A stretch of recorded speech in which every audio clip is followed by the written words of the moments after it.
Welcome to this new ABI Labs bonus video. Last year we released an exciting video collection split into 3 series covering the key tests, tips and techniques available with the ABI BoardMaster.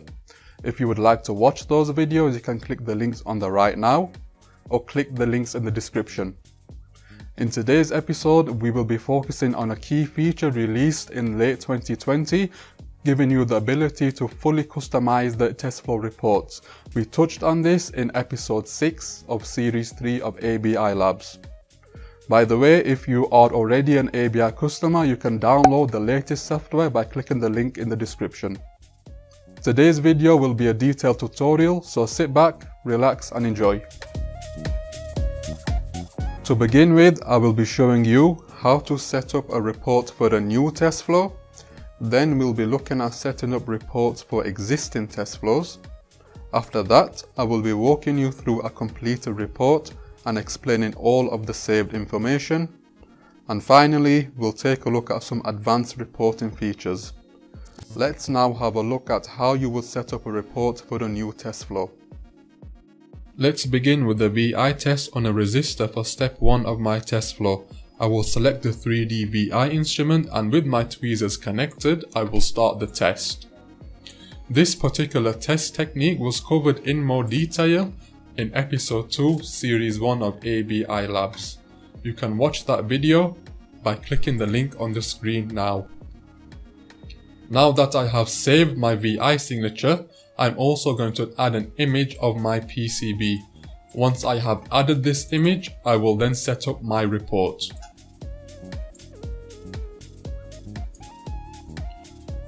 Within the Report Manager window, you can see all the different information you have available which you can store into your TestFlow report. Depending on which instrument you are using, you have different options available. You can also change the report title, which I have already done. This only needs to be done once. Since I am using the 3D VI tester, I will expand this. And you can see we have combined options and individual options. If I select VI data, this means in your report you will see a VI graph similar to what you can see within the instrument itself. If I select overall result, this means you will see the overall pass or fail as can be seen within the instrument itself. Near the bottom of the Report Manager window you can see TestFlow. If you want to capture any open instruments, this will mean that in your report you will see a screenshot of the instrument as well as any other open windows. So for example, I will also see the image of my PCB. If I select measurement result, this will mean you will see the overall TestFlow pass or fail within your report. Okay, fantastic. So before I move on into step 2, I will rename my step. For step 2 of my TestFlow, I am going to copy my first step because I want to use the same VI test technique and it will also save me some time. So if I click on copy step, you can see that everything has copied like for like. So before I begin the test, I will just quickly rename my step. Okay, fantastic. And I'm going to be testing an IC in this case, so I will change to clip. Select the number of pins my IC has. I also want to enable swept mode for a 3D VI signature. And now I will click start. I also want to change this image here to show the actual IC that I have connected to. So I will close this and I will locate the image of my PCB.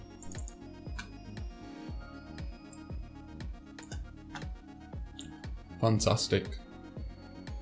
So now I have the image of my PCB, I also have my results. I will stop, click store. You can see also within the Report Manager window that all the report settings have also been copied over from step 1. So all of this is already done for you.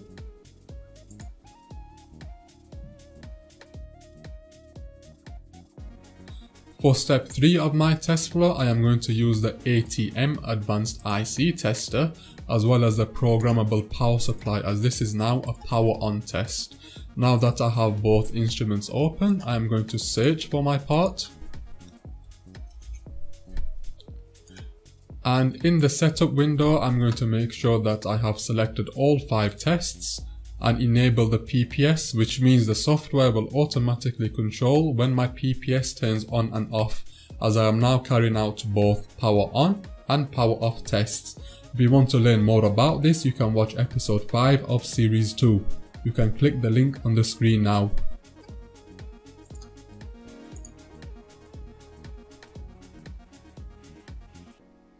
I now have my results, so I will set up the report for this step. I want to see all the information in my report, so I will select everything.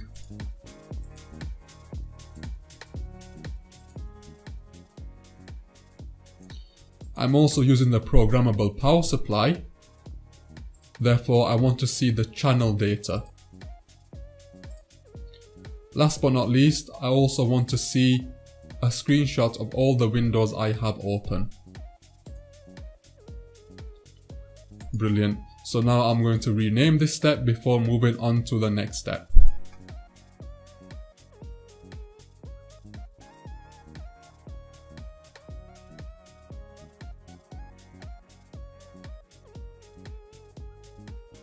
For my final step, I am going to use the MIS4 oscilloscope to measure the clock signal on my board.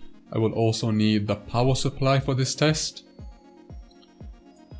So before I start the test, I'm going to remove the channels I am not using. I'll also make sure that my settings are correct. Now I'm going to turn on my power supply and you should be able to see the signal. Brilliant. You can learn more about the MIS4 in episode 5 of series 3. Now that I've stored my signal, I will now make sure that my report is set up correctly. You'll notice with the MIS4 we have a lot more options available to save in the report itself.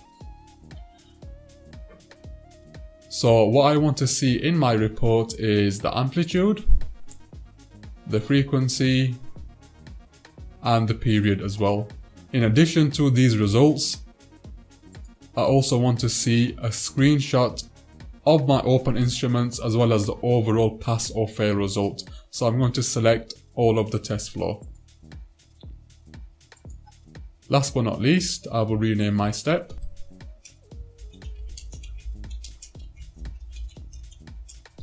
So now that I have completed my test flow, I can generate a new report, and in step mode or run mode I can work through all of the steps. Once I have worked through all of the steps, I can then view my report and see all the test results in the end. Let's now have a look at how you would go about setting up a report for an existing test flow. Setting up a report for an existing test flow is easily done. So I have opened up my test flow which I completed previously. It contains 6 steps, and in edit mode I can simply set up the report for each of the steps. For step 1, I am using the 3D VI tester, and it also contains an image of the PCB schematic and also the PCB itself. So I want to see all of the information regarding the AMS 3D VI, so I would like to see the VI data as well as the overall results, so I'm going to select everything. I would also like to see a screenshot of all the open instruments within my report as well, so I will select Capture Open Instruments. For step 2, similar to the previous step, I want to select all of the options available with the AMS 3D VI, and I also want to see the screen captures as well in my report. For step 3, which uses the ATM IC tester, I want to see all the options under combined options, and I also want to see the part number of the device under test.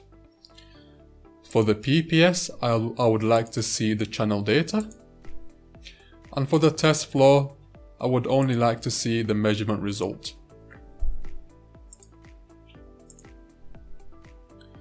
For step number 4, this uses the analog IC tester. I would like to select and see all options, all of the information within my report. And I would also like to see the open instruments. For step 5, I would only like to see the combined options for my test flow report. For step 6 of my test flow, I would like a lot more information, so we will start with the DSO. I would like to see the period. I would also like to see the top value, and I would also like to see the amplitude.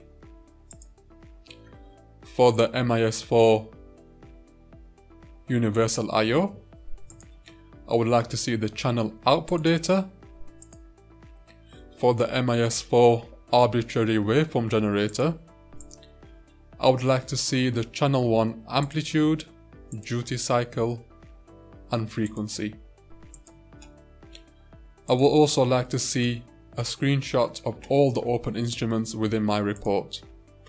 Now that I have set up the report for each of my steps, I can simply, in step mode or in run mode, I can generate a new report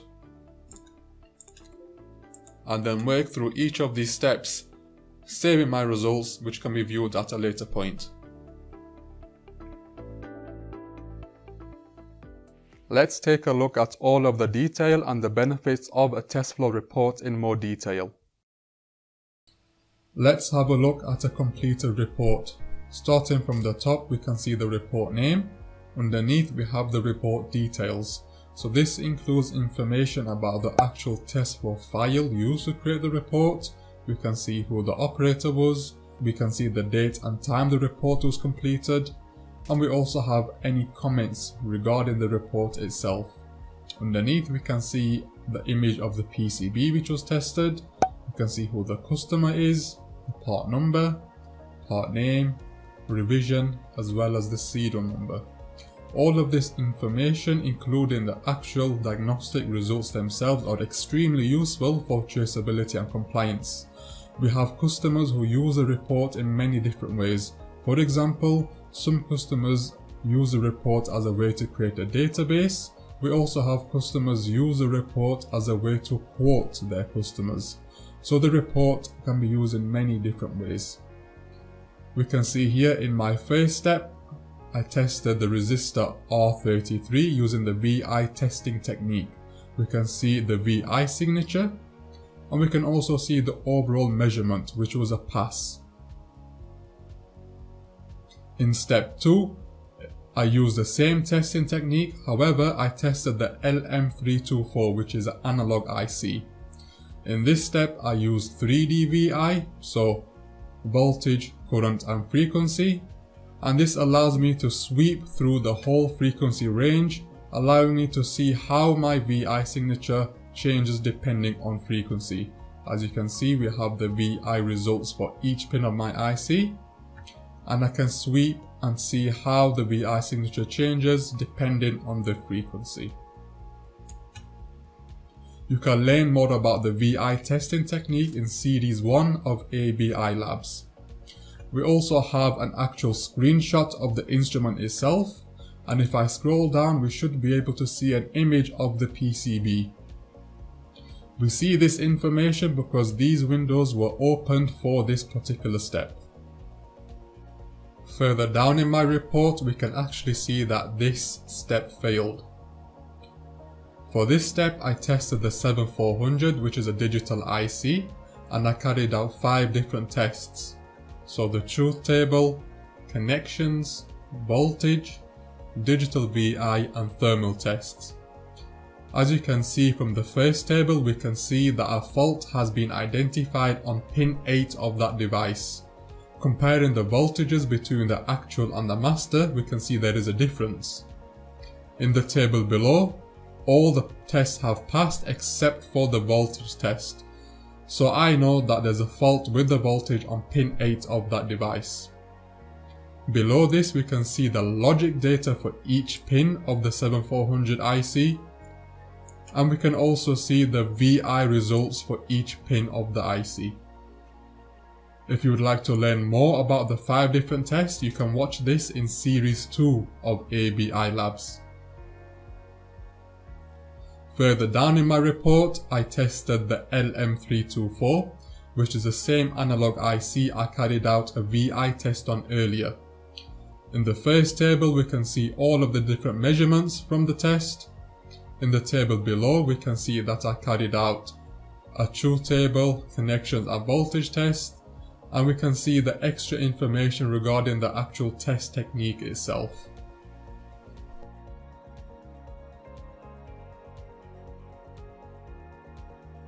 We can also see an actual screenshot of the instrument itself. And for this particular step, I was interested in seeing the current and voltage being drawn from the PPS. So we also have an image of the power supply instrument. In my next step, we tested the TLP621, which is an optocoupler. So we did a functional test on the optocoupler. Similar to before, we did a truth table, connections and voltage test. We can see the different data available, such as the CTR ratio, the voltage, and all the different measurements available for that particular test. I was also interested in seeing a screenshot of the instrument itself.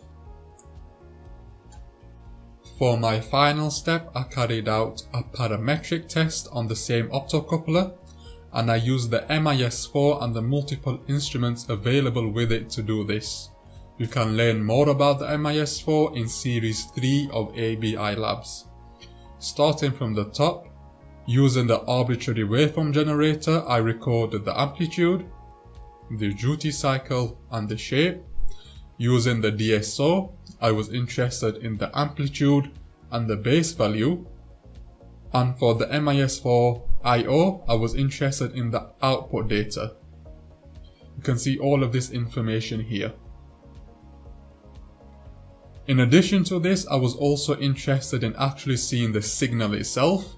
Therefore, I wanted to see a screenshot of the instrument, so we can see the time and the voltage of the signal. And we can also see the arbitrary waveform generator and a screenshot of the universal I/O. I was interested in seeing the actual voltage and current being drawn from these 4 channels. Near the bottom we can see the time when the step was completed. If you would like to see only the steps failed, this is also possible. If I scroll all the way to the top, we have these 3 different options here. So if I enable show fail steps only, we can see the step that failed, which was the 7400 digital IC. If I only want to see the steps that passed, I can also do that by toggling show past steps. The report can be viewed on any browser, as well as your phone or tablet device. We have now seen the whole process and an example of a detailed report.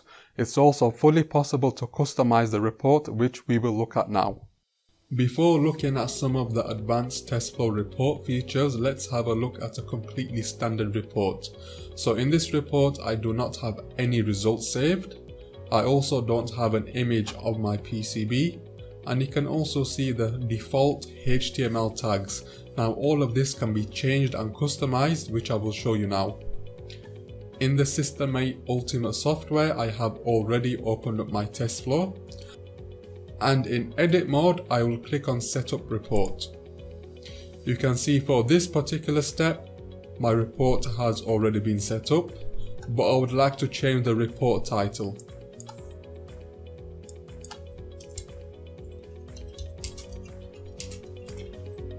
Under the advanced button, you can see we have 8 different user tags which can be completely customized. In the default report, which I showed at the beginning, we can replace those user tags here and add our own values. For my report, I want to change the comments, the customer, as well as the part number. So I'm going to change the first 3 user tags. If I replace user tag 1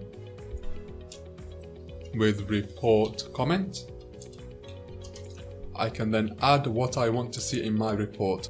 For example, diagnostics on free-flow oven PCB. I want to add the customer's name.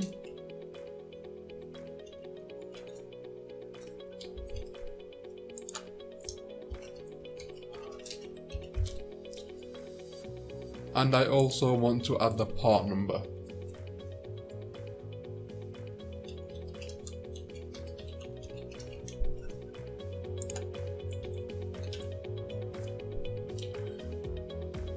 Now that I have customized this, I can close the advanced setup. I can also close the report manager. And for this example, I will carry out a test only for step 1 and then we will view the report.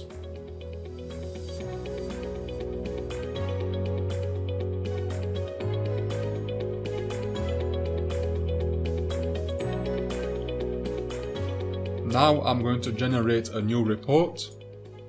I will locate where I want to save my file and click save. In step mode, I am going to carry out a test for step 1 of my test flow. As you can see, my measured signal is not the same as the stored information, therefore this step has failed. We will be able to see all of this information, including the modifications we made earlier in the report. So if I now click on Review Report, starting from the top, we can see the report name. We can also see the comments, the customer, and the part number which we added earlier on. If I scroll down, you can see the VI result for step 1 of my test flow. If you would like to add an image of your PCB, and if you would also like to change the image at the top, for example, you can add your own company logo here. This will need to be done in your internal browser. So if I close the report window within the System My Ultimate software, I locate where I saved the file. Now you can view the report in your internal browser. In this case, I am using Google Chrome. So, as the instructions say, you can double click here, locate the image of your PCB. You can also double click at the top and change the image. Fantastic. Now we have a fully customized report. To conclude, the TestFlow report is an extremely useful tool which can be used in many different ways, from traceability and compliance to using the report as a way to create a database to log common faults among PCBs, from using the report as a way to price up jobs, all the way to obsolescence management and numerous different ways. We hope that you enjoyed this bonus video. If you have any comments, feel free to drop them below, or you can reach out to us through our LinkedIn or our website.